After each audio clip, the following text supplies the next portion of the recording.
ආයුබෝවන් සියලු දෙනාටම විලේජ් ස්මාර්ට් කිචන් තුලින් ඔන්න මම අද රැගෙන ආවා බිත්තර සම්බෝලයක් හදාගන්න රෙසිපියක්. අපි බලමු මොනවද අවශ්‍ය කරන්නේ කියලා. මම මෙතන අරන් තියෙනවා බිත්තර ගෙඩි 3ක්. ඒ වගේම ලුණු ගෙඩියක් කොටු කපාගෙන අරන් තියෙනවා. අවමිරිච් ටිකක්.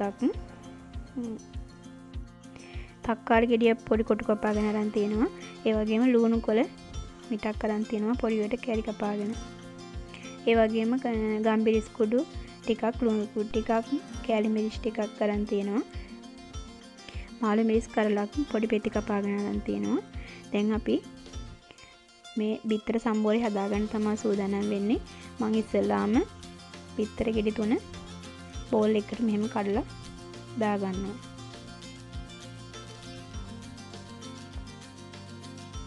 ඒකල මම මේකට ලුණු කුඩු ස්වල්පයක් එකතු කරගෙන හොඳට මේක බීට් කරගන්න ඕනේ.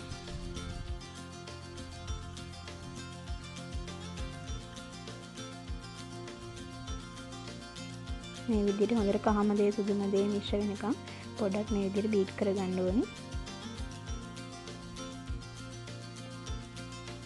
අපි මේ බිත්තරේ තව ටිකක් මිශ්‍ර වෙනකම් හොඳට බීට් කරගමු.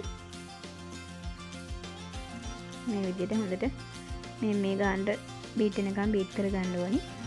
දැන් මම ෆෑන් එක ලිපේ තියලා ෆෑන් එකට තෙල් තේ හැඳි කාලක් විතර දාගන්නවා.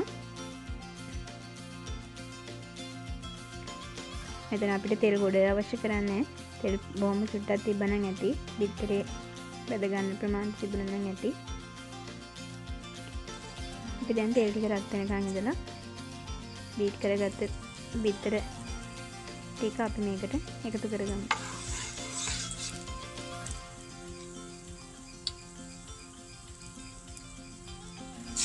මේ විදිහට එකතු කරගන්න ඕනේ. මේක ෆෑන් එකට බිත්තර ටික දාපු වෙලා ඉඳලා අපි හොඳට මේක මේ හැදි ගන්න ඕනි. එතකොට මේ බිත්තරේ අර එකට වෙන්නේ පොඩි පොඩි කෑලි කඩා ගන්න පුළුවන් අපිට පහසුවෙන්ම. මේ විදිහට හැන්දෙන් පොඩි පොඩි කොටස් වෙන් කරගන්න පුළුවන් වෙන්න හොඳට එකට ඇලෙන්නේ නැති වෙන්න මේ විදිහට බිත්තරේ පොඩි පොඩි කෑලි මේ වගේ වෙන් කරගන්න පුළුවන් වෙන්න හැන්දෙන්. මේක ෆෑන් එකට දාපුලා ඉඳලම අපි හැඳික ගාම ඉන්න ඕනේ. දැන් මම මේකට එකතු කරගන්නවා ලුණු කොල් ටික. ඒ වගේම තක්කාලි ටික. දැන් අපි මේක තව ටිකක් මේක මික්ස් කරලා හොඳට තවරිය රත් වෙන්න තියමු.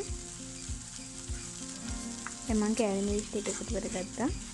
කැලි මිරිස් වලට දාගන්න පුළුවන් නැතුව දාන්න නැතුව හදාගන්න පුළුවන්. මම මෙතන කැරට් ටිකක් ඕනින්ද තමයි කැලි මිරිස් ටිකක් එකතු කරගත්තේ. ලුණු ටික, අවමිරිස් ටික එකතු කරගෙන මේ විදිහට හොඳට තව ටිකක් අපි මිශ්‍ර කරගන්න. දැන් මම ගම්මිරිස් කුඩු ටිකක් එකතු කරගත්තා. ඒක ඔයාලගේ සැරානුව එකතු කරගන්න. දැන් අපි මෙතන ලුණු කුඩු දාද්දි සැලකුලිමත් වෙන්න ඕනේ. මොකද අපි ඉස්සෙල්ලත් මේ බිත්තරේ ගහ ගන්නකොට ලුණු කුඩු එකතු කරගත්තා. ඒ නිසා අපි ඒක ලුණු රස බලලම එකතු කරගන්න ඕනේ. දැන් මම එකතු කරගන්නවා මාළු මිරිස් ටික. මම දැන් මේ බිත්තර සම්බෝලේ හදලා ඉවරයි. මම දැන් ෆෑන් එක පින් අයින් කරගන්නවා. අපි මේක වෙන බෝල් එකකට මාරු කරගමු. ඉතින් ඔයාලටත් මේක හරියම පහසුවෙන් හදාගන්න පුළුවන්. ඒ වගේම මේක බත් එක්ක කන්නත් පුළුවන්. ඒ වගේම මේ පාන් පෙත්තක් මැදට තියලා එහෙම කන්නත් පුළුවන්. ඉතින් ඔයාලත් හදලා බලන්න